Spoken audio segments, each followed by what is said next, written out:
The pen hovered above the contract, its gold tip catching the afternoon light streaming through the floor-to-ceiling windows of the executive conference room. Roberto Hernandez's hand trembled, not from fear, not yet, but from the weight of 15 years compressed into this single moment. 15 years of scalded hands and sleepless nights, of rejection letters and closed doors, of whispered Spanish prayers in the dark before dawn. The contract lay before him like a promise, $2 million for nationwide distribution of Abuela's Kitchen, his organic salsa line that had started with borrowed money and a folding table at a farmer's market. Across the mahogany table that probably cost more than his first car, 3 executives smiled at him with the kind of confidence that comes from never having to prove you belong. The CFO, Michael Chen, had loosened his tie slightly, a gesture Roberto had learned meant the deal was done. The marketing director, a woman named Jennifer whose last name he could never quite remember, tapped her manicured nails against her portfolio. The CEO, Richard Stratton, silver-haired and radiating old money, checked his Rolex with the casual impatience of someone who had 10 other deals waiting. "Just need your signature, Roberto," Richard said, his voice smooth as aged whiskey. "Then we celebrate." Roberto picked up the pen. The leather of the chair beneath him smelled expensive, foreign. Through the windows, he could see downtown Phoenix spreading out like a promise, all glass and steel and possibility. He thought of his mother, Maria, who had walked 3 days through the Sonoran Desert with him when he was 16, their water running out on the second day, the sun turning their skin to leather, Border Patrol helicopters circling overhead like mechanical vultures. He thought of how she'd whispered to him in the darkness, "Mijo, in America, if you work hard enough, dreams come true." He pressed the pen to paper. Then the doors exploded open. The sound was thunder, was earthquake, was the end of everything. 6 men in tactical vests stormed into the conference room, their boots hammering against the hardwood floor in perfect synchronization. The letters ICE blazed across their chests in yellow that seemed to pulse under the fluorescent lights. Roberto's heart stopped. Actually stopped. He felt it, the pause, the skip, the terrible silence inside his chest before it kicked back into overdrive, hammering so hard he thought his ribs might crack. The pen slipped from his fingers. He watched it fall in slow motion, tumbling end over end, hitting the contract and rolling across the page, leaving a blue ink trail like a wound, like blood, like everything he'd built bleeding out across the signature line. "Roberto Hernandez?" The lead agent's voice cut through the room like broken glass scraped across metal. Time fractured. Roberto existed in multiple moments simultaneously. He was here, in this conference room, success dissolving like sugar in rain. He was 16, stumbling through the desert, his mother's hand gripping his, her whispered prayers mixing with the sound of their desperate footsteps. He was 22, standing in the kitchen of El Ranchero restaurant at 2 in the morning, his hands raw and bleeding from 12 hours of washing dishes in water hot enough to cook meat, the chef screaming at him in English he barely understood. He was 25, presenting his business plan to his 7th bank, watching the loan officer's smile freeze when he heard Roberto's accent. He was 28, selling salsa from that folding table, his product in recycled jars because new ones cost too much, watching a white woman taste his grandmother's recipe and seeing her face transform with surprised delight before asking, "Did you make this yourself?" As if he couldn't possibly be capable. Yes. The word came out strangled, barely human. His mind catalogued everything with terrible clarity. The lead agent was maybe 40, with a face that had seen too much sun and developed deep lines around eyes that might have been kind in another life. The others fanned out around the room with practiced efficiency, blocking exits, their hands resting casually on their belts near their weapons. The executives froze like deer in headlights, their smiles sliding off their faces like ice cream melting in the Arizona sun that had nearly killed him and his mother all those years ago. Roberto smelled his own fear, sharp and metallic, mixing with the cologne he'd applied that morning when success still seemed inevitable, when he'd stood in front of the mirror in his house, that he owned, that he'd bought with money he'd earned, and told himself, today, everything changes. He'd been right. Just not the way he'd imagined. "We need you to come with us." The lead agent took a step forward, his hand moving toward Roberto's elbow. That hand. That gesture. Roberto had seen it before. Felt it before. When he was 17, working construction under the table, and immigration had raided the site. He'd hidden in a porta potty for 6 hours, breathing through his mouth to avoid the smell, listening to men being loaded into vans, their protests and pleas fading into distance. When he was 20, and a police officer had grabbed his arm just like that outside a grocery store because someone had reported a suspicious Hispanic male who turned out to be Roberto carrying groceries to his car. Wait. The word came out stronger than he expected. His legs trembled, wanting to run, to bolt, to flee like they'd fled through the desert. But his feet stayed planted. Running was what guilty people did. Running was what people without options did. And he had options. He had papers. He had rights. Didn't he? I have papers, Roberto said, his voice climbing, losing the careful neutrality he'd cultivated over years of making himself smaller, quieter, less threatening. I'm legal. I'm a citizen. Sir, we have questions about discrepancies in your 2019 visa renewal application. Please come voluntarily, or we'll have to use restraints. The word restraints hit him like a fist. Restraints. Handcuffs. Being let out in chains like a criminal in front of these people who'd been about to make him rich, who'd been about to validate everything he'd sacrificed. The shame crashed over him in waves. Not shame for what he'd done, his application had been truthful, his taxes paid, his business built honestly, but the shame of being seen this way. Of being reduced from successful entrepreneur to suspect in seconds. Of having his humanity stripped away in front of people whose respect he'd worked so hard to earn. The room spun. The air felt too thick to breathe. Roberto thought of his daughter, Sophia, waiting at her high school graduation rehearsal at this very moment. She was valedictorian. She'd gotten into Stanford with a full scholarship. She was everything he and Maria had crossed that desert for, everything they'd sacrificed for, everything they'd endured for. He'd promised to pick her up in an hour. He'd promised to take her to dinner at the nice restaurant downtown, the one where they knew his name now, where they didn't automatically hand him the Spanish menu like they had 5 years ago. Can I? His voice cracked. He swallowed, tasted copper. Can I call my lawyer? The agent's expression didn't change. You can call from the office. One of the executives, Michael Chen, stood abruptly, his chair scraping against the floor with a sound like a scream. His face had gone from relaxed dealmaker to something harder, sharper. What the hell is this? We're in the middle of a business meeting. This doesn't concern you, sir. The agent's eyes never left Roberto, as if he might vanish like smoke if they looked away. The hell it doesn't. Michael pulled out his phone, his movements sharp with anger Roberto had never seen directed on his behalf. I'm calling our legal team right now. This is insane. Roberto watched this unfold as if from outside his own body, as if he were floating near the ceiling, looking down at this scene like it was a movie, like it was happening to someone else. The other executives shifted uncomfortably. Jennifer's eyes darted between Roberto and the door, calculating. Richard's face had gone carefully blank, the way people's faces went blank when they decided you were no longer their problem. Roberto had seen that look before. In the faces of customers who'd suddenly remembered they'd left something in their car when they saw him speaking Spanish to his employees. In the faces of potential investors who'd been enthusiastic over email but cold in person. In the faces of neighbors who'd stopped waving after they'd overheard him on the phone with his mother. In the faces of teachers who'd been surprised, always surprised, when Sophia brought home perfect grades. The agent reached for Roberto's arm. Roberto flinched, hated himself for flinching, felt 15 years of carefully constructed dignity crumbling. Please. His voice came out small, broken.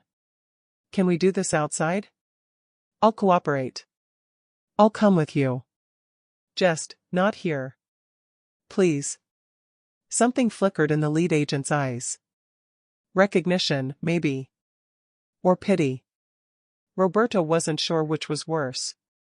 The agent nodded, almost imperceptibly. They led him through the building. Every step felt like walking to an execution. The conference room opened onto a hallway with photographs of the company's history on the walls, 50 years of success, of growth, of the American dream realized by people who'd never had to wonder if today was the day everything got taken away. They passed the break room where he'd waited nervously an hour ago, rehearsing his talking points. They passed the reception desk where the beautiful receptionist had complimented his suit, said he looked very professional, a compliment he'd learned was often code for "not what we expected." Now she stared at her computer screen, her face carefully blank. The security guard, an older man named Tom who'd shared stories about his own father's immigration from Poland, who'd seemed genuinely interested in Roberto's story, studied the floor tiles as if they contained the secrets of the universe. Roberto felt every eye on him. Heard every whispered conversation stop mid-sentence. Felt the weight of judgment, of assumptions, of confirmation bias. They'd been polite to him, maybe even respectful, but now he saw the truth. He'd always been provisional. His success had always been temporary. His place in this world had always been contingent on the goodwill of people who could revoke it at any moment. Outside, the sunlight felt wrong. Too bright. Too cheerful. Too indifferent to the destruction happening beneath it. His white Mercedes sat in the visitor parking spot, gleaming and perfect, a symbol of everything he'd achieved. He'd bought it last year, finally, after years of driving used cars that broke down constantly. He'd felt guilty about the expense until Maria had put her weathered hand on his cheek and said, "Mijo, you earned this. Let yourself have something nice." The agents guided him toward a black SUV with tinted windows. The same kind of vehicle that had chased them through the desert 16 years ago. "Wait." A voice rang out across the parking lot, sharp and commanding. Michael Chen ran toward them, his expensive leather shoes slapping against the asphalt. His tie was loose, his usually composed face flushed with exertion and something else. Anger. Righteous fury. Behind him, a woman in a sharp gray suit walked quickly, her heels clicking a steady rhythm of authority. "I'm Margaret Walsh, senior partner at Walsh & Associates." The woman's voice carried the weight of Ivy League education and courtroom victories, of doors that had always opened for her. "Mr. Chen has retained our services for Mr. Hernandez. You'll need to allow him to consult with counsel before proceeding with any questioning or detention." The agents exchanged glances. Roberto saw calculation in their eyes, a weighing of costs and benefits. "We're acting on a valid warrant," the lead agent began. "Then show me the warrant." Margaret stepped closer, her hand extended. "And show me the probable cause for detention. Mr. Hernandez has business to attend to. Unless you have evidence of an immediate threat or flight risk, this detention is questionable at best." Dear listener, if you are enjoying this story, leave your like and subscribe to the Storyteller channel. This helps us a lot to continue bringing stories that touch the heart. Continuing. What followed was a blur of legal language Roberto barely understood despite his years in this country, despite his citizenship classes, despite everything. Words like jurisdiction and due process and procedural irregularities bounced around him like pinballs. Habeas corpus. Fourth Amendment. Reasonable suspicion. The language of protection he'd been told applied to everyone but had learned applied more readily to some than others. He stood there, suspended between worlds. The world where he was Roberto Hernandez, successful businessman, father to a Stanford-bound daughter, owner of a house and a business and a future. And the world where he was just another brown face, another suspect, another person who didn't quite belong no matter how hard he worked or how much he achieved. Margaret's phone rang. She answered, listened, and slowly, so slowly, a smile spread across her face. It was the smile of someone who'd found exactly what they were looking for. "Gentlemen," she said, her voice soft but cutting.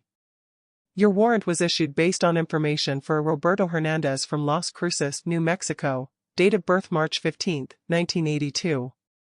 My client was born June 7, 1985, in Guadalajara, Mexico, and has maintained continuous legal residence in Arizona since 2007. He became a naturalized citizen in 2018. Someone in your office mixed up two different people who happen to share a common name. The silence that followed felt like the moment between lightning and thunder. Like the pause between heartbeats. Like the space between worlds. Roberto's knees went weak. Wrong person. They had the wrong person. 15 years of fear, of looking over his shoulder, of wondering if today was the day, and it had come down to a clerical error. A mistake.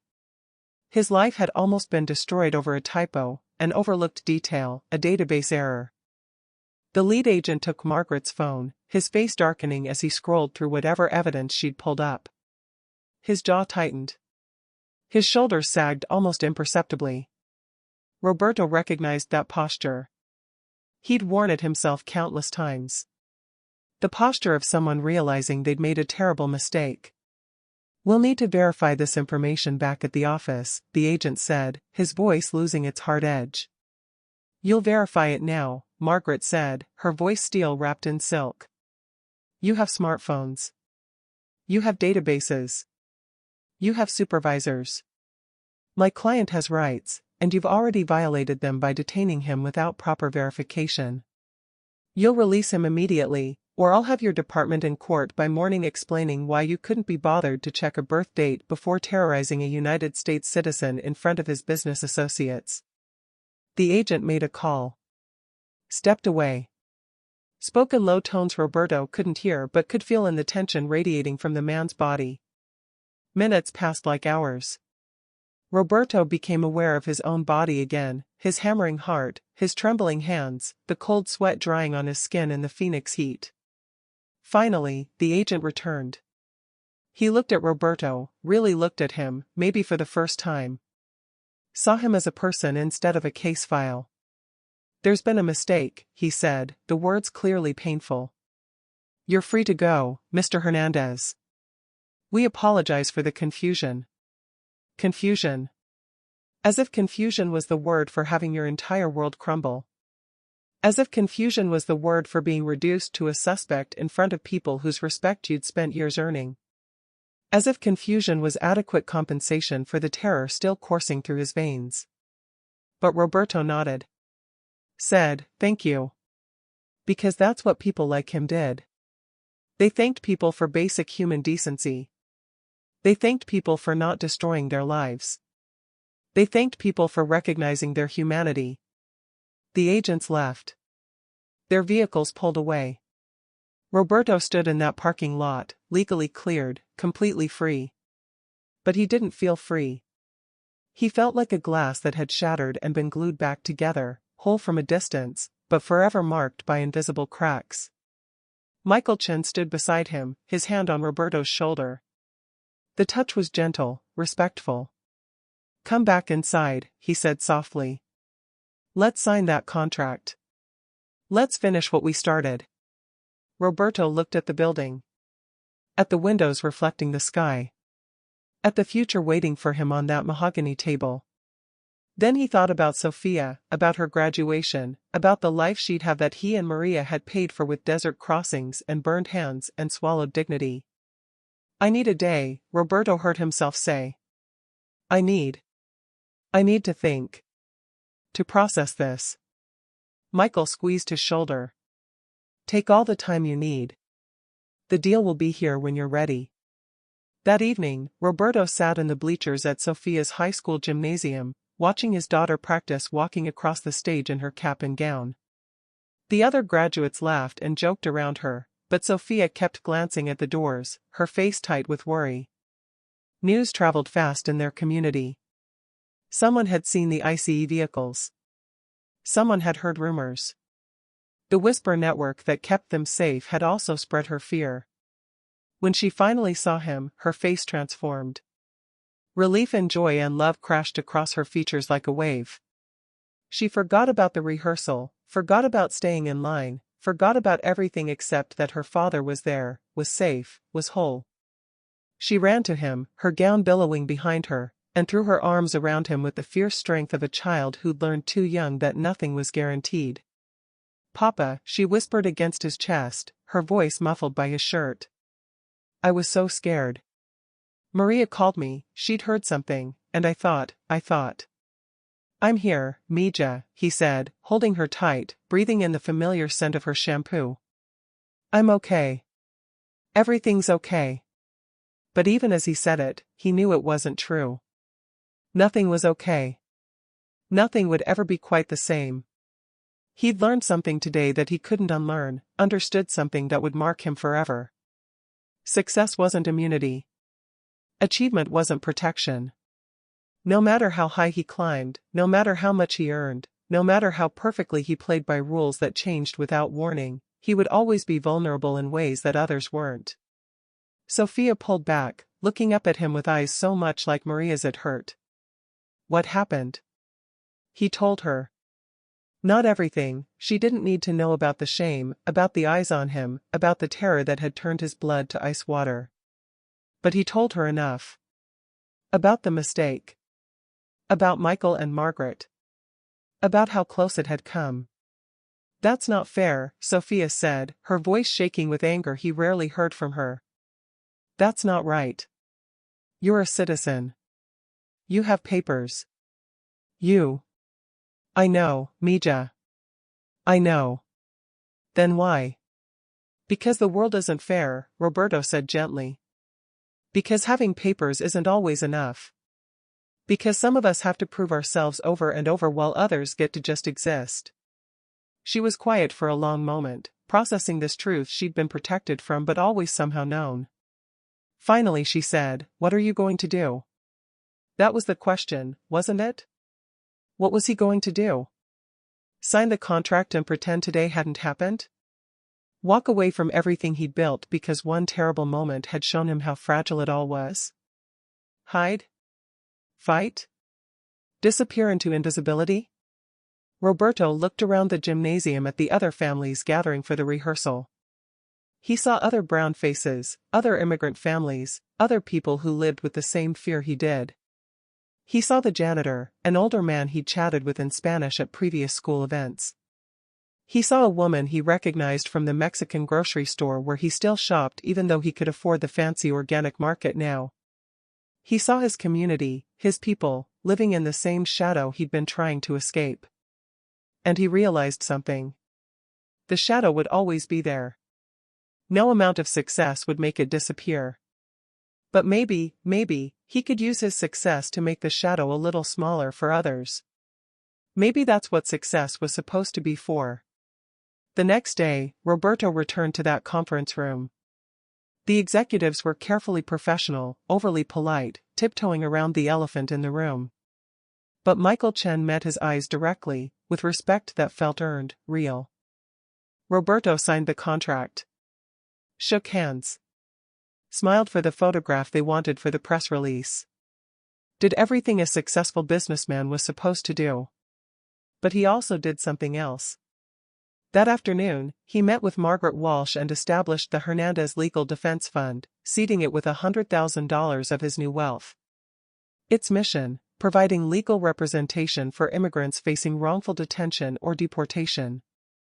He partnered with community organizations, set up a hotline, created a network of lawyers willing to respond immediately when ICE showed up. Then he did something harder. He started speaking publicly about his experience. He used his new platform, interviews about his business success, features in entrepreneurship magazines, speaking engagements at business schools, to talk about what had happened. To name the fear that immigrants lived with. To challenge the assumption that success meant you'd made it, that citizenship meant you were safe, that doing everything right meant you'd be protected. Some people didn't want to hear it. Some business associates grew uncomfortable. Some opportunities dried up. But others, so many others, reached out. Shared their own stories.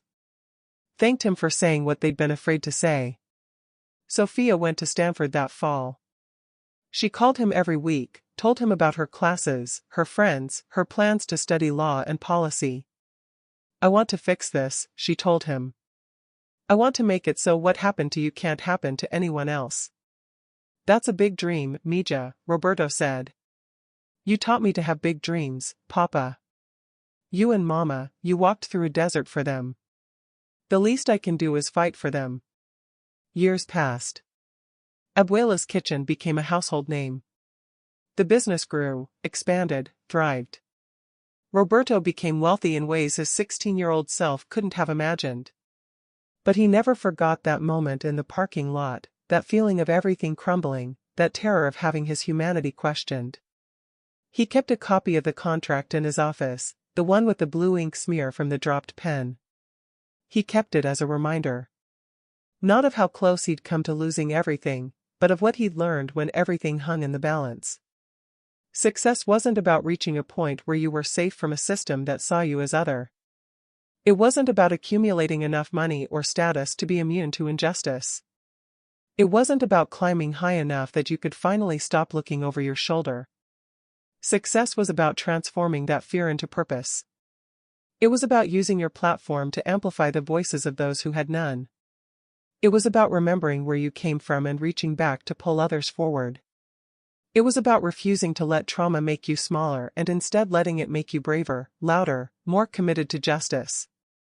Every time Roberto felt afraid, and he still felt afraid, still had nightmares about that moment, still tensed when he saw official-looking vehicles, he thought about his mother's words in the desert, "In America, if you work hard enough, dreams come true."